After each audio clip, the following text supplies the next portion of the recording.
الشيطان الرجيم بسم الله الرحمن الرحيم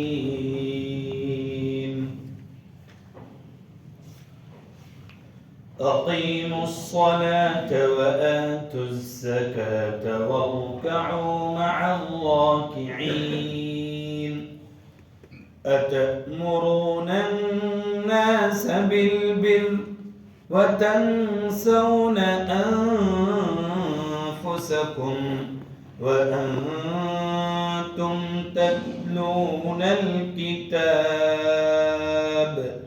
أفلا تعقلون واستعينوا بالصبر والصلاة وإنها لكبيرة إلا على الخاشعين الذين يظنون أنهم ملاقو ربهم وأنهم إليه راجعون.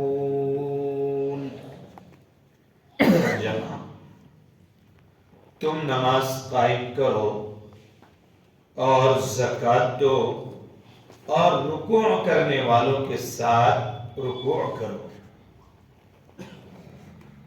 اس آیت سے متعلق کچھ باتیں پچھلی نشست میں بتائی گئی.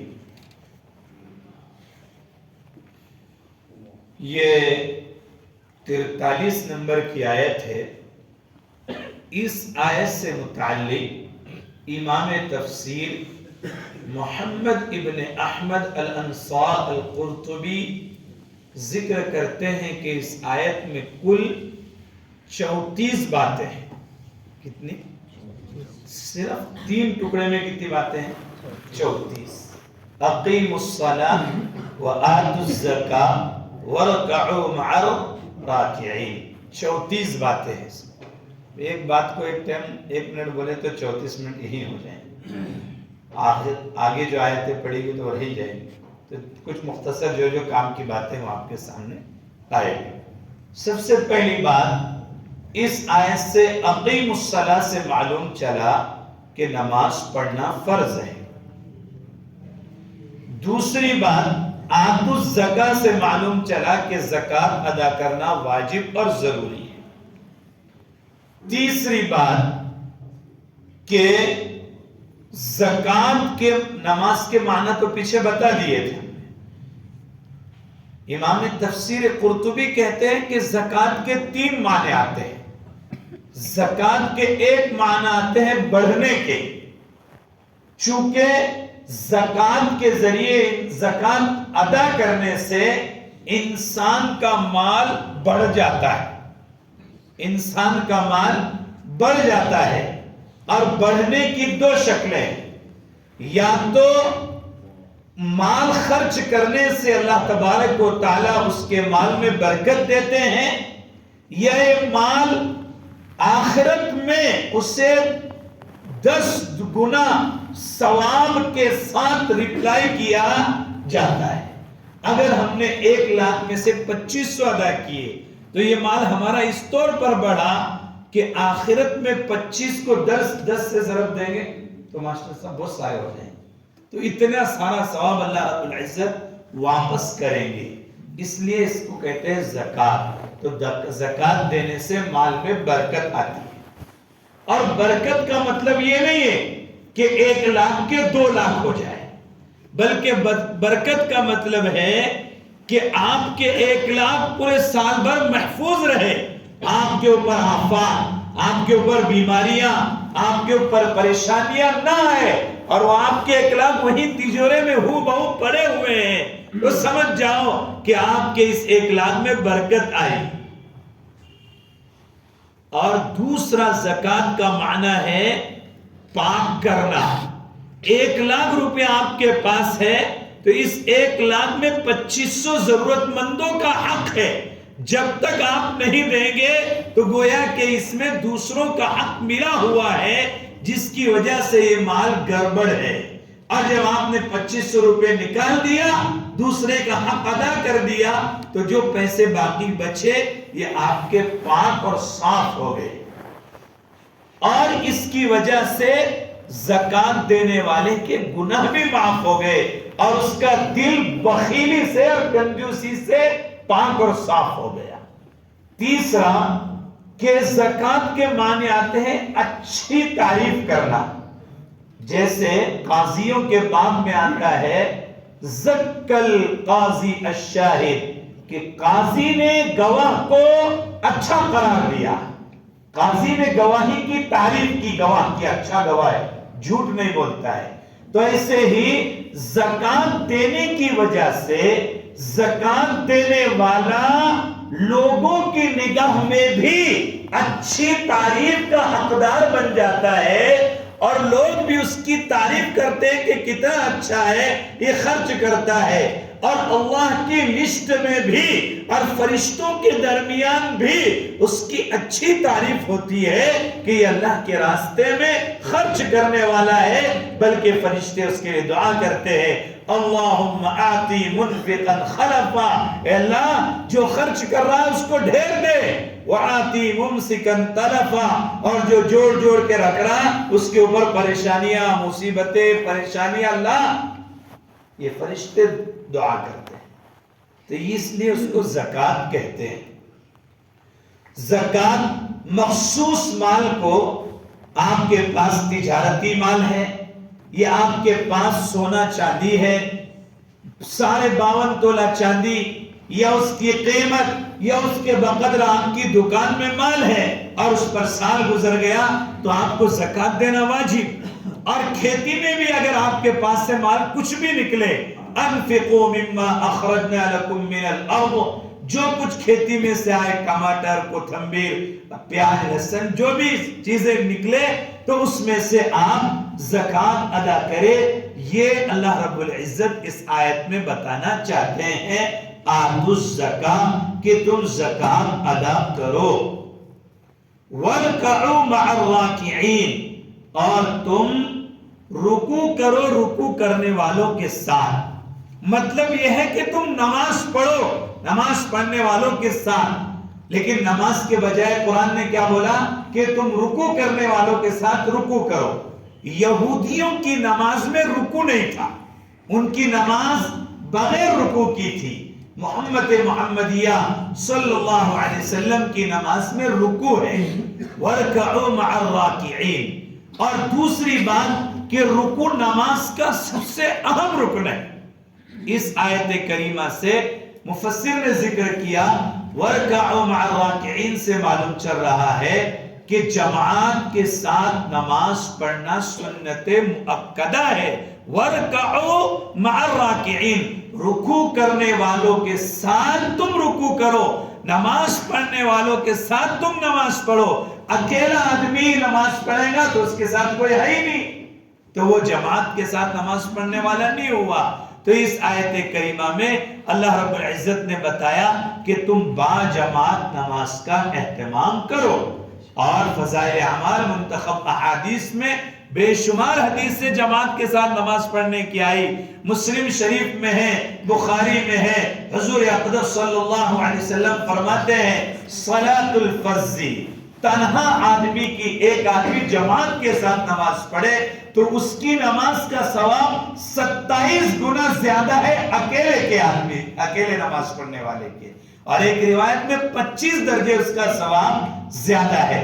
بلکہ ایک حدیث میں حضور نے فرمایا صلاۃ الرجل مع الرجل ازکا من صلاتہ وحدہ، فرمایا کہ ایک آدمی اگر کسی کی نماز چھوٹ گئی تو مسجد کے اندر نہیں بلکہ مسجد کے باہر یا اپنے گھر میں ہی جماعت کے ساتھ نماز پڑھ لے۔ اگر جماعت کے ساتھ نماز پڑھتا ہے تو اس کو ثواب زیادہ ملتا ہے۔ مسجد میں باجماعت نماز پڑھنے کا ایک ثواب تو مسجد کا ثواب ہے، اور دوسرا باجماعت نماز پڑھنے کا ثواب ہے، اور ایک تیسرا ثواب جمعیت کا ہے کہ سب لوگ ایک ساتھ نماز پڑھ کے اپنے اتحاد اور اپنے ایک ہونے کا ثبوت پیش کر رہے ہیں۔ اسی لیے پہلے زمانے میں کئی جگہ جمعہ نہیں ہوتا تھا، جو مرکز ہوتا تھا بس وہی جمعہ ہوتا تھا، تاکہ لوگ نماز میں آئے اور جائے تو کافروں پر ایک رعب پڑے، ایک جمعیت کا اثر پڑے کہ یہ کیسا جمعیت اور متحد قافلہ ہے۔ وَارْكَعُوا مَعَ الرَّاكِعِينَ، رکوع کرنے والوں کے ساتھ رکوع کرو۔ اس آیت کریمہ میں اللہ رب العزت نے یہ بات بتائی کہ ہم باجماعت نماز پڑھنے کا اہتمام کریں۔ رسول اللہ صلی اللہ علیہ وسلم نے فرمایا کہ میں چاہتا ہوں، میری خواہش ہے کہ میں ایک آدمی کو اذان کا حکم دوں اور وہ اذان دے، نماز پڑھائے اور لوگ اس کے ساتھ نماز پڑھے، اور جو گھروں میں بغیر عذر کے نماز پڑھ لیتے ہیں تو میرا جی چاہتا ہے کہ ان کو گھروں کے ساتھ جلا دوں۔ اس لیے ہمیں باجماعت نماز پڑھنے کا اہتمام کرنا چاہیے۔ ہاں، حضور نے یہ بھی فرمایا لا تجعلوا بیوتکم مقابرا، تم اپنے گھروں کو قبرستان مت بناؤ۔ قبرستان میں کوئی نماز نہیں پڑھتا تو ایسا نہ ہو کہ تم اپنے گھروں میں نماز نہ پڑھو۔ ہاں، تم اپنے گھر میں کون سی نماز پڑھیں گے؟ فجر کو اٹھو، 2 رکعت سنت مؤکدہ گھر پر پڑھ کر مسجد میں آؤ، تو 2 رکعت سنت مؤکدہ کی برکت گھر میں چھوڑ کر آؤ، اور 2 رکعت فرض آ کر مسجد میں پڑھو۔ تو سنتیں گھر میں پڑھو تاکہ تمہارے گھر کے اندر بھی فرشتے اتریں اور اس گھر میں بھی برکتیں اور رحمتیں نازل ہو۔ یہ حضور اکرم صلی اللہ علیہ وسلم نے فرمایا۔ اس لیے ہمیں چاہیے کہ سنتیں گھر میں پڑھے تاکہ ہم کو دیکھ کر جو چھوٹے بچے وہ بھی پڑھنے والے بنے، اور بیوی بچے بھی نمازوں کا اہتمام کرنے والے بنے، اور جو فرض نماز ہے وہ مسجد میں آ کر ہم پڑھے۔ حضور اکرم صلی اللہ علیہ وسلم نے فرمایا کہ ایک آدمی اچھی طرح وضو کر کے مسجد کے لیے جاتا ہے نماز پڑھنے کے لیے، تو تُكْتَبُ آثَارُهُمْ، اس کے ہر قدم پر ایک نیکی لکھی جاتی ہے۔ قرآن میں ہے وَنَكْتُبُ، کہ اللہ کہتے ہیں کہ مَا قَدَّمُوا آثَارَهُمْ، ان کے ایک ایک نشانات کو ہم لکھتے ہیں۔ تو اگر جتنے بھی قدم اس کے اٹھیں گے اس کے ہر قدم کے بدلے ایک نیکی اس کو ملے گی۔ اور دوسرا حدیث میں فرمایا کہ جب تک کہ اس کا وضو نہیں ٹوٹے گا تب تک کہ وہ مسجد میں بیٹھا ہوا ہے باوضو، اس وقت تک اس کو نماز پڑھنے کا ثواب مل رہا ہے۔ اب ہماری نماز کب سے ہو گئی؟ 8:30 سے، اس کے بعد ہم بیٹھے ہوئے ہیں، تو یہ ہم کو مسجد میں نماز پڑھنے کا ثواب مل ہی رہا ہے۔ لگاتار نفل نماز پڑھنے کا ثواب ہمارے کھاتے میں بغیر آواز کے SMS آتے جا رہا ہے۔ جب مرنے کے بعد ہم اپنے کھاتے کا جو ہے تو پرنٹ آؤٹ کریں گے اور اس کا جھراکس نکالیں گے، اسٹیٹمنٹ نکالیں گے، تو پورا صفحہ بھرا ہوا ہوگا، اتنا سارا ثواب کیسے نکل گیا؟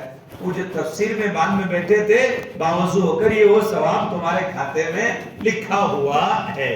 وَارْكَعُوا مَعَ الرَّاكِعِينَ، اس لیے باجماعت نماز پڑھنے کا اہتمام کرے اور اپنے بیوی بچوں کو بھی نماز کی تلقین کرے۔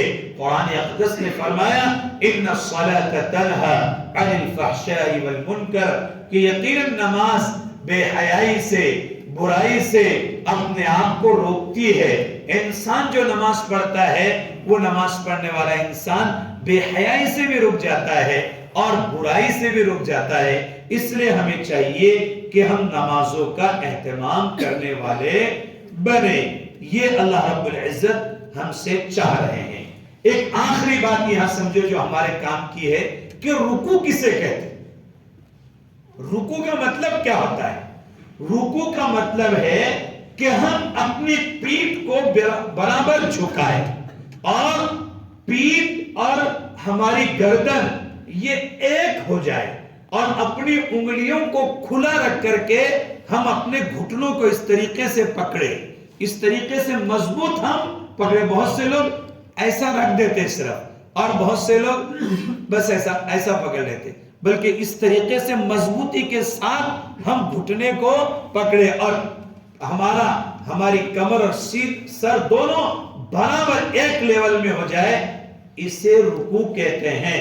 اور رکوع کے اندر 3 مرتبہ سبحان ربی عظیم کا ہم اہتمام کریں. اس طریقے سے رکوع ہمیں سیکھنا چاہیے اور صحیح طریقے سے رکوع کرنا چاہیے. اس لیے جماعت میں عملی مشق بھی کرائی جاتی ہے. ایک تو قرآن کا حلقہ ہوتا ہے، اس میں صورتیں سکھائی جاتی، پھر ایک میں رکوع سجدہ کرنے کا طریقہ بھی بتاتے ہیں. اگر آپ کے جماعت کے اندر کوئی عالم کوئی حافظ ہے وہ اچھی طریقے سے بتا سکتا ہے. اس لیے اس آیت کریمہ میں اللہ رب العزت یہ بات بتانا چاہتے ہیں اقیموا الصلاة وآتوا الزکاة وارکعوا مع الراکعین اتأمرون الناس بالبر وتنسون انفسکم وانتم تتلون الکتاب. کیا تم لوگوں کو بھلائی کا حکم دیتے ہو اور خود اپنے آپ کو بھول جاتے ہو حالانکہ تم کتاب کی تلاوت کرتے ہو؟ کیا تمہیں اس بات کی سمجھ نہیں ہے؟ اس آیت کریمہ میں داعیوں کے لیے بہت بڑا پیغام ہے. جو دین کا دعوت کا کام کرتے ہیں اس آیت میں ان کے لیے بڑا پیغام ہے. اس آیت کے اندر امام تفسیر قرطبی نے کہا 9 باتیں. کتنی باتیں؟ 9 باتیں. تو 9 میں سے جو کام کی ہے، کام کی تو سبھی رہتی لیکن وقت کی کمی کی وجہ سے جو کچھ آ جائے آپ کے سامنے رکھیں گے. سب سے پہلی بات حضرت عبداللہ ابن عباس صحابہ کی فہرست میں قرآن کے ماہر، علوم کے سب سے بڑے ماہر حضرت عبداللہ ابن عباس رضی اللہ تعالی عنہ ہوئے. حضور اقدس صلی اللہ علیہ وسلم نے ان کو دعا دی تھی اللہم علمہ الکتاب و تأویلا، اے اللہ تو قرآن کا اس کو ماہر بنا دے. تو قرآن دعا کی برکت سے بہت ماہر تھے. وہ کہتے ہیں عبداللہ ابن عباس کہ یہودی علماء، بنی اسرائیل کے علماء اپنے خاندانی خونی رشتہ داروں کو، اپنے سسرالی رشتہ داروں کو اور اپنے دودھ کے رشتہ داروں کو. انسان کے دنیا میں کتنے رشتہ دار رہتے بولو؟ 3. ایک رشتہ دار سسرال کا رہتا جس کو جنت گھر بولتے ہیں لوگ، اور ایک جو ہے تو ماں باپ کا ددیال اور ننیال رشتہ رہتا ہے، اور ایک اب تو نہیں رہا وہ دودھ پلانا جس کو رضاعت بولتے ہیں. اب ایک دوسرے کو دودھ پلانے کی نوبت نہیں ہے. پہلے زمانے میں جو ہے تو ایک ماں دوسرے کے بچے کو دودھ پلاتی تھی اور اس میں اجرت لے کر اپنا گزارا کرتی تھی. تو یہ 3 قسم کے رشتہ داروں کے بارے میں جو اسلام میں داخل ہو چکے تھے، ان یہودی لوگوں سے ان کے علماء کہتے تھے اثبت علی الدین کان علیہ محمد، جس دین پر محمد ہے اور جس دین کو تم نے قبول کیا تم اسی دین پر جمے رہو اور اسی بات کے اوپر پکا رہو. فَإِنَّ أَمْرَهُ حَقٌّ، محمد کا دین برحق ہے. اور یہ یہودی علماء اسلام قبول نہیں کرتے تھے. اپنے رشتہ داروں کو بولتے تھے، سسرالی رشتہ داروں کو، ددیال کے، ننیال کے اور رضاعت کے رشتہ داروں کو کہتے تھے کہ تم اسلام پر رہو، لیکن خود اسلام پر نہیں آتے تھے. تو قرآن نے اس کے بارے میں کہا اے یہودی علماء، تم اپنے رشتہ داروں کو ایمان پر ثابت قدم رہنے کا حکم دیتے ہو اور تم خود اسلام قبول نہیں کرتے، جبکہ عقل مندی یہ ہے کہ تم بھی اسلام قبول کر لیتے. حضرت عبداللہ ابن عباس نے ایک دوسری بات کا ذکر کی کہ اس وقت کے یہودی علماء اپنے زمانے کے پیروکار، ہر ایک کے چاہنے والے ہوتے ہیں، ہر ایک کو ایک آدمی چاہتا ہے، ہر ایک کو کوئی جس کے چاہنے والے ہوتے ہیں. تو وہ اپنے چاہنے والوں سے دین محمدی پر ثابت قدم رہنے کا حکم دیتے تھے، لیکن خود اپنے آپ کو اسلام میں داخل نہیں کرتے تھے. تو قرآن نے کہا کہ تم بات تو بڑی اچھی کرتے ہو، دوسروں کو کہتے کہ تم اسلام میں رہو اور اس کو مضبوط پکڑ لو، اور تم خود اسلام میں داخل نہیں ہوتے. تو دوسروں کو تم بولتے اسلام میں مضبوط رہو، یہ تو اچھی بات ہے، لیکن اپنے آپ کو بھول جاتے ہیں، یہ غلط بات ہے. تو اس آیت میں اللہ تعالیٰ فرماتے ہیں کہ ہمیں جس چیز کی دعوت دے رہے ہیں اس پر عمل کرتے رہنا چاہیے، تب اس داعی کی دعوت میں اثر پڑے گا. اب ایک جگہ بات آئی میراث کے اوپر بیان کرنے. کس کے اوپر؟ میراث کوئی دیتا نہیں، بہت 99% لڑکیوں کو اور بہنوں کو حق نہیں دیتے. اب اس کے اوپر بات آئی کہ بات کرے کون؟ اب بات تو وہی کرے گا کہ جس نے شریعت میں اپنی بہنوں کو اور اپنی بیٹیوں کو حق دیا ہوگا. تو میرا خود کا ذاتی واقعہ ہوا کہ ہمارے والد صاحب حیات، اللہ ان کی عمر میں برکت دے، تو انہوں نے کہا کہ بھئی ہماری زندگی میں آپ لوگ کیا کر لو، اپنے اپنے اعتبار سے بانٹ لو. تو ہم 4 بھائی، 3 بھائی اور 1 بہن ہے. تو 3 بھائیوں کو 1 ایکڑ زمین اور بہن کو آدھی ایکڑ زمین دے دی. تو سرپنچ بھی حیران ہو گیا کہ سب لوگ آتے ہیں بھائی بہن کا نام کٹ کرنے کے لیے، اور بہن کو اپنے گھر پہ بلاتے، بکرے مرغی بریانی کھلاتے اور بولتے مفتی صاحب سے ہماری بہن راضی ہے، بہت راضی ہے بولے وہ، اور وہ بالکل کھا پی کے چل گیا. اور انہوں نے بولے بھیا ہم کو کچھ نہیں ہونا. تو میں نے کہا ویسے نہیں ہوتا، بہن کے نام پہ کر کے دو، پھر تمہارے نام پہ واپس کرتے کیا ہو. وہ تو مجبور ہے، ماں باپ مر گئے اب جائیں گی کہاں، تو مجبوری کا ماں مہاتما گاندھی اس میں وہ آپ کے لیے حلال نہیں ہوں گی. تو میں نے کہا کہ وہ سرپنچ نے افسوس کیا کہ آپ نام چڑھانے کے لیے آ رہے، میں جب سے کئی لوگ زندگی کھپا دیا اس میں، سب لوگ اپنے نام کٹانے آتے بہن کے دستخط لے کے. تو اب اس کے اوپر بولے گا کون؟ جس نے حق ادا کیا ہوگا. تو میں نے اس کے اوپر تقریر کیا، کیونکہ میں نے بھی اور میرے دادا نے بھی حق ادا کیا ہوا ہے، 2 پشتوں سے حق ادا ہوتا چلا آ رہا ہے. دعا کرے کہ اگلے بھی ہوتا چلا آئے اور ہم سب کو بھی اس پر عمل کرے. تو ہم حق ادا کریں گے تو ڈٹ کے بولیں گے، نہیں تو کوئی بولے گا بھائی تیرا پہلے دیکھنا کیا ہے. اس لیے قرآن کہتا ہے کہ داعی کو چاہیے کہ اپنی زندگی کے اندر عمل کو جگہ دے. حضرت انس ابن مالک رضی اللہ تعالیٰ عنہ فرماتے ہیں کہ حضور اکرم صلی اللہ علیہ وسلم معراج کے موقع پر تشریف لے گئے، تو آپ صلی اللہ علیہ وسلم نے وہاں پر چند لوگوں کو دیکھا جن کے ہونٹوں کو انگار کی کینچیوں سے کاٹا جا رہا تھا. حضور نے فرمایا تقرض شفاہم بمقاریض من نار، جہنم کی اور آگ کی کینچی سے ان کو ہونٹوں کو کاٹا جا رہا تھا. حضور نے جبریل سے پوچھا ہے جبریل یہ کون لوگ ہیں؟ فرمایا یہ ہؤلاء العلماء من اہل الدین دنیا، یہ دنیا کے وہ لوگ ہیں جو بھلائی کا حکم کرتے ہیں لیکن خود اپنے آپ کو اس بھلائی پر لاتے نہیں، جو لوگوں کو برائی سے روکتے ہیں لیکن خود اپنے آپ کو برائی سے روکتے نہیں، یہ وہ لوگ ہیں. تو ہم میں سب ہے وہ. عالم کا مطلب یہ نہیں کہ صرف مدرسے میں پڑھا ہوا، عالم کا مطلب ہے جس کو دین کا جو بھی حصہ معلوم ہے. آپ کو معلوم ہے نماز پڑھنا فرض ہے، آپ اپنے بچے کو ڈانٹ کے بولتے ہیں مسجد میں جا، بیٹا پیچھے دیکھتا اور ڈر کے مارے مسجد میں پہنچ جاتا، اور جاتے جاتے بولتا دیکھ میرا ابا نہیں آئیں گے، میرا ابا نہیں آئیں گے، لیکن میرے کو ڈانٹ کے بھگائیں گے مسجد میں. وہ بچہ بولتا میرے ابا نہیں آئیں گے لیکن مجھے ڈانٹ کے بھگائیں گے. تو باپ بھی اس میں شامل ہے جو بچے کو ڈانٹ کے، بیوی کو دھمکی دے کے کام کرا رہا ہے اور خود کھراٹے مار رہا ہے. حضور نے فرمایا ایسے لوگوں کے جو ہے تو ہونٹوں کو کاٹا جا رہا ہے. اللہ ہم سب کی حفاظت فرمائے، اللہ ہم سب کی حفاظت فرمائے. حضور اقدس صلی اللہ علیہ وسلم نے بڑی خطرناک وعید ذکر فرمائی. اس لیے ہمیں چاہیے کہ ہم اپنے آپ کو نیکیوں کے اوپر لانے والے بنے. اب اس کا یہ مطلب نہیں ہے کہ ہم کوئی برائی کرتے ہیں تو اس برائی کا ہم لوگوں کو روکنے کا حکم بھی نہ دیں. حسن بصری رحمت اللہ علیہ نے مطرف ابن عبداللہ سے کہا اذ اصحابک، اے عبداللہ اپنے ساتھیوں میں بیان کرو. تو انہوں نے کہا کہ میں بیان نہیں کرتا. بولے کیوں؟ بولے اس چیز پہ میرا عمل نہیں ہے تو میں بیان بھی نہیں کروں گا. حضرت حسن بصری نے کہا کہ اگر ایسا رہا تو پھر دنیا میں کوئی بھی بیان کے لائق رہے گا نہیں، اس لیے کہ دنیا میں کوئی ایسا ہے ہی نہیں کہ جس سے کوئی غلطی نہ ہو، جو 100% دین پر آ جائے. بہت مشکل ایسا کوئی مقرر ملے گا. اس لیے تم بولتے رہو اور اس کو آگے شیئر کرتے رہو.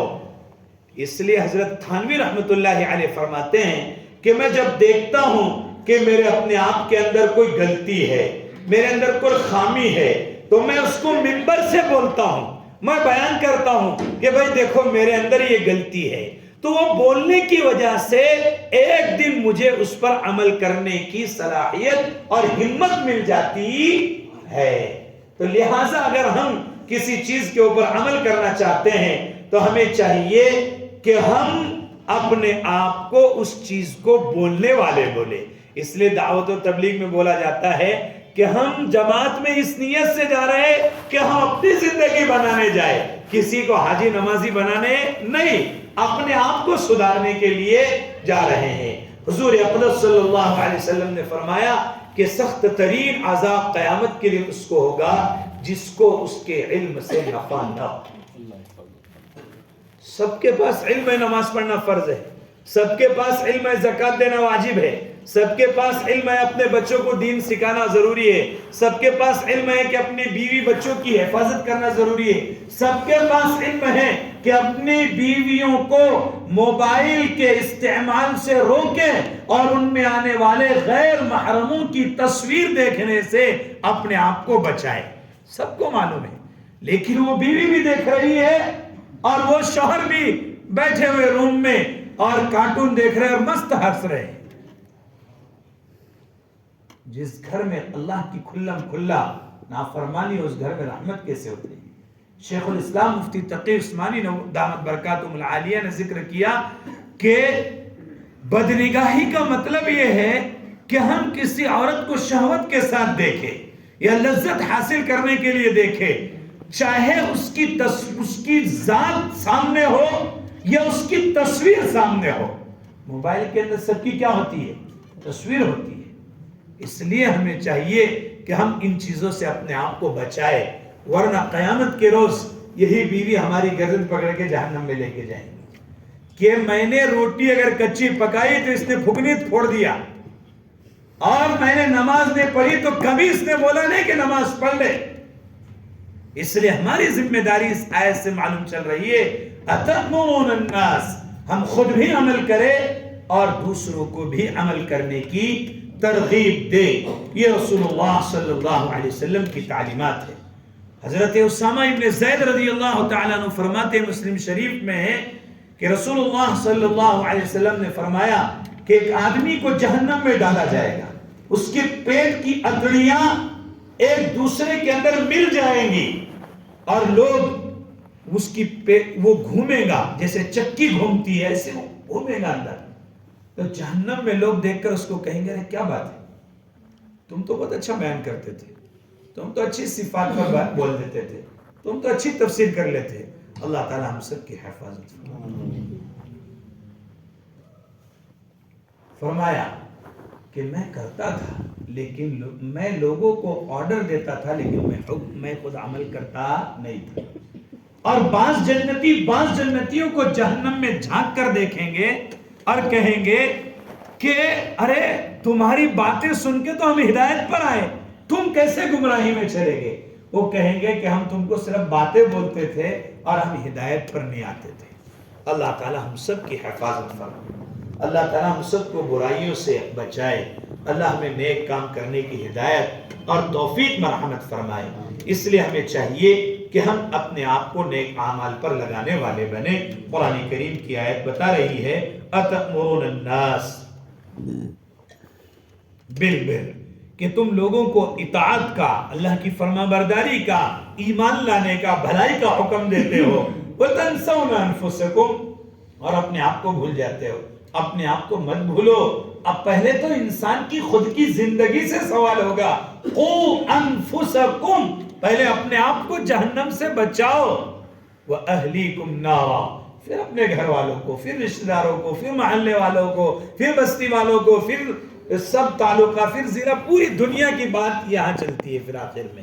لیکن سب سے پہلے اپنے آپ کو سنو، اپنے آپ کی اصلاح کرو. وانتم تتلون الکتاب، اور تم قرآن کی تلاوت کرتے ہو، تم کتاب کو پڑھتے ہو، قرآن پڑھتے ہو. قرآن کہتا ہے کہ تم خود عمل کرو اور لوگوں بھی عمل کراؤ، لیکن تم خود اپنے آپ کو چھوڑتے ہو. مفسرین نے کہا تلاوت کے معنی کیا آتے ہیں؟ تلاوت کے اصل معنی آتے الاتباع، پیروی کرنا. جو ہم قرآن پڑھ رہے ہیں، جو قرآن ہم سے چاہ رہا ہے، ہم اس کے پیچھے پیچھے زندگی گزارے. اگر ہم پڑھتے ہیں کچھ اور کرتے کچھ اور تو سمجھ جاؤ کہ ہماری یہ تلاوت کچھ کام کی نہیں ہے. ہم سے زیادہ اچھی آواز میں یہود و نصارہ قرآن کی تلاوت کرتے ہیں، ہم سے اچھی اور ہم سے زیادہ بڑی بڑی کتابوں میں تفسیر انہوں نے لکھی ہوئی یہود و نصارہ نے۔ اس لیے فقہا کہتے ہیں کہ قرآن کی تلاوت کی 3 قسمیں۔ نمبر 1 صرف الفاظ پڑھنا، یہ بھی مطلوب ثواب ہے۔ نمبر 2 الفاظ پڑھے اور اس کے معنی کو سمجھے، یہ دوسرے درجے کی تلاوت ہے۔ اور نمبر 3 الفاظ بھی پڑھے، معنی کو بھی سمجھے اور اس پر عمل بھی کرے، یہ سب سے بھاری تلاوت ہے۔ یتلون کتاب حق تلاوتی، حق یہ کما حق و قرآن کا حق ہے، ہم الفاظ کو بھی سمجھے، اسے پڑھے اور اس کو اپنی زندگی میں عملی طور پر اتارنے والے بنے۔ تم سمجھ نہیں رکھتے، اتنی تو سمجھ رکھو کہ تمہاری سمجھ دوسروں کو فائدہ دے رہی ہے اور تمہاری سمجھ تم کو فائدہ نہیں دے رہی ہے۔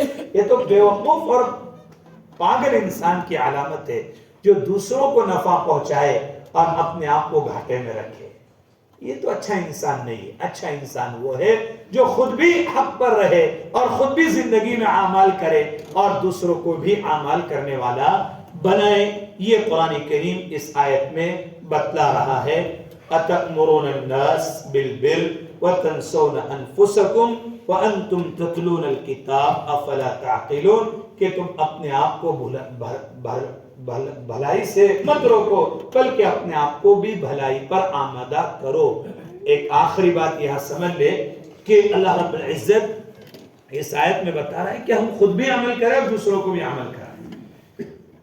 ایک عجیب یہ ہمارے اور آپ کے درمیان ایک ماحول قائم ہو چکا ہے کہ کوئی برائی کر رہا ہے تو ہم کیا بولتے ہیں؟ جان دے جو کر رہا اس کو کرنے۔ ہم کیا بولتے ہیں؟ اگر بیان میں ہے تو میں آپ کو غلطی بتا دوں گا، اگر آپ جماعت میں ہیں یا آپ گشت میں جا رہے ہیں یا آپ خصوصی ملاقات میں ہیں تو تب کسی کو دعوت دے دیں گے۔ اس سے ہٹ کر اگر کوئی برائی میں لگا ہوا ہے، اگر کوئی بے حیائی میں لگا ہوا ہے تو ہم سب اس میں ملوث ہے کہ ہم اس کو بولنے کی ہمت بھی نہیں کرتے۔ ہم بولتے ہیں کہ جان دے جو کر رہا کرن دے، جبکہ حضرت نبی کریم صلی اللہ علیہ وسلم کی تعلیم یہ نہیں تھی کہ جان دے جو کر رہا ہو کرن دے۔ حضور کی تو تمنا تھی کہ وہ کسی طرح برائی کو چھوڑ دے۔ جو آپ کے لیے پتھروں کے لے کر لگتے تھے اس کے لیے بھی آپ پیچھا نہیں چھوڑتے تھے۔ ہم کو اگر کسی نے کچھ بول دیا تو ہم بولتے تھے، ان کو بھلائی بولتے تو وہ الٹا ہو جاتے۔ الٹا ہو رہے تو اس کا کام ہی الٹا ہونا ہے۔ اگر وہ سیدھا ہوتا تو برائی کیوں کرتا؟ وہ الٹا ہے اس لیے تو الٹا کر رہا ہے۔ تو اگر اس کو بھلائی کا حکم دے اور وہ الٹا کرے تو اس میں ناراض ہونے کی بات نہیں ہے، اس لیے کہ آپ اس کو الٹا سمجھ کر تو بھلائی کا حکم دے رہے ہیں۔ اس لیے ہمیں چاہیے کہ جہاں کوئی برائی نظر آئے، حدیث میں بھی رسول اللہ صلی اللہ علیہ وسلم نے فرمایا من رآ منکرا فلیغیر بیدی، جہاں کئی برائی نظر آئے تو جن کا تعلق حکومت کے کارندوں سے ہے وہ ہاتھ کے ذریعے اس کا علاج کرے، اور پولیس اور محکمے کے ذریعے گاؤں سے شراب نوشی، جوا، زیناکاری، قتل و غارت گری کا ان کے ساتھ ہیلپ لے کر اس کو دور کرنا ان کے لیے واجب اور ضروری ہے۔ اور اگر حکمران یہ کام نہیں کرتے، قیامت کے روز ان کو اللہ رب العزت کے سامنے جواب دینا پڑے گا کہ انہوں نے اپنے سیاست کا غلط فائدہ اٹھایا اور گاؤں سے غلط کاری کا ازالہ نہیں کیا۔ اور جن کے اندر پاور نہیں ہے، وَمَنْ رَآ مُنْكَرًا فَلْيُغَيِّرْ بِيَدِهِ فَإِن لَّمْ يَسْتَطِعْ فَبِلِسَانِهِ۔ ہم ایک چاپٹ نہیں مار سکتے، ہم ان کو ڈانٹ ڈپٹ، ہم ان کو جو ہے تو مار کر سدھار نہیں سکتے، تو ہم ان کو دو بول بول کر سدھار سکتے، ہم اس کو بولے۔ اور ایک آدمی ہے جس کا بول بھی نہیں چل سکتا ہے وہاں، تو دل میں اس کام کو برا سمجھے۔ ہر ایک کی استطاعت کے مطابق رسول اللہ صلی اللہ علیہ وسلم نے یہ صلاحیت اور نبی پاک صلی اللہ علیہ وسلم نے یہ ذمہ داری دی ہے۔ اس لیے ہماری ذمہ داری یہ ہے کہ ہمارا بچہ ہمارے گھر کا جو بھی برا کر رہا ہے تو ہم اس خود بھی رکے اور اس کو بھی روکنے والے بنے۔ اللہ رب العزت مجھے بھی